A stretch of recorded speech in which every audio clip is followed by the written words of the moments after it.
4.5 साल पहले जब हमारी बच्ची को जर्मनी के फॉस्टर केयर में लिया गया था, क्योंकि उसको एक वहाँ के जो जर्मन की चाइल्ड सर्विसेज है उनको एक मिसअंडरस्टैंडिंग हो गई थी, जिसकी वजह से उन्होंने कुछ आरोप लगाए थे उसके माँ बाप के ऊपर। पर उन्हीं की जो अदालत है उन्होंने ही क्लीन चिट दिया है और उन्होंने ही 4 साल पहले विदाउट एनी चार्जेस जो आरोप लगाए थे वो केस को क्लोज कर दिया है। और आज माँ बाप के ऊपर कोई चार्जेस नहीं है, वो बिल्कुल फ्री है। वो इंडिया में या कोई भी देश में आ जा सकते हैं, सिर्फ और सिर्फ हमारी बच्ची बंधी हुई है। आखिर ऐसा क्यों? अरिहार ने कुछ गलत नहीं किया है। वो एक छोटी सी मासूम सी बच्ची है जो सिर्फ 7 महीने की थी जब उसको जर्मनी के फॉस्टर केयर में लिया गया था।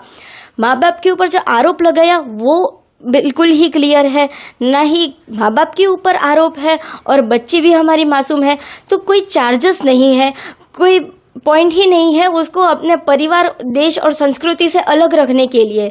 तो फिर हमारी आपसे रिक्वेस्ट है कि, और ये रिक्वेस्ट हम ऐसे ही नहीं कर रहे, UNCRC यानी कि United Nations rights convention of child rights, ये एक ट्रीटी है जिसमें इंडिया और जर्मनी दोनों ही सिग्नेटरी है।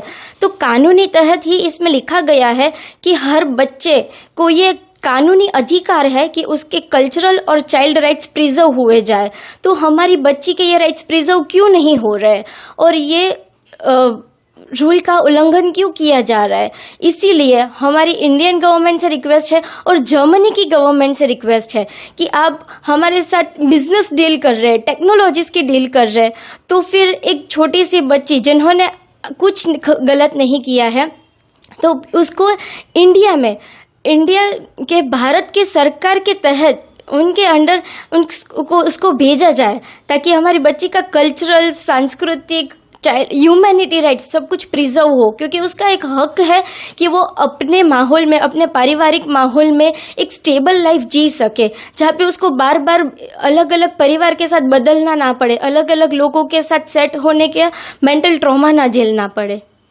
जर्मन चांसलर यहाँ पे आ रहे हैं, इसलिए हमारी बहुत आशा है कि वो ये मीटिंग को सिर्फ एक टेक्नोलॉजी के ऊपर ही नहीं, सिर्फ एक बिजनेस डील के ऊपर ही नहीं, पर एक मानवता के ऊपर भी ये चीज़ लेंगे। और दोनों ही देश, भारत और जर्मनी, मुझे याद है कि बहुत साल पहले जर्मनी ने सुभाष चंद्र बोस जी, जो हमारे भूतपूर्व नेता है, उनको भी सम्मानित किया है।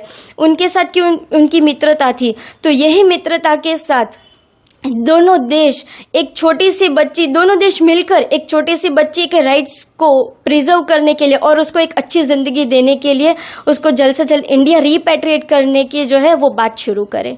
हमें सिर्फ आशा ही नहीं, हमें पूरा भरोसा है, क्योंकि हमारी सरकार भी ये चीज़ समझती है कि उस छोटी सी बच्ची का कोई गुनाह नहीं है और उसको जल्द से जल्द इंडिया, अपने परिवार, अपने लोगों के साथ रहना उसका हक है और ये जल्द से जल्द किया जाना चाहिए। और हमें पूरा भरोसा है कि सिर्फ ये बात ही नहीं छेड़ी जाएगी, पर हमारे प्रधानमंत्री जी रिपैट्रिएशन की बात करेंगे और ये जल्द से जल्द ये प्रोसेस को शुरू करके हमारी बच्ची को इंडिया वापस लाएंगे।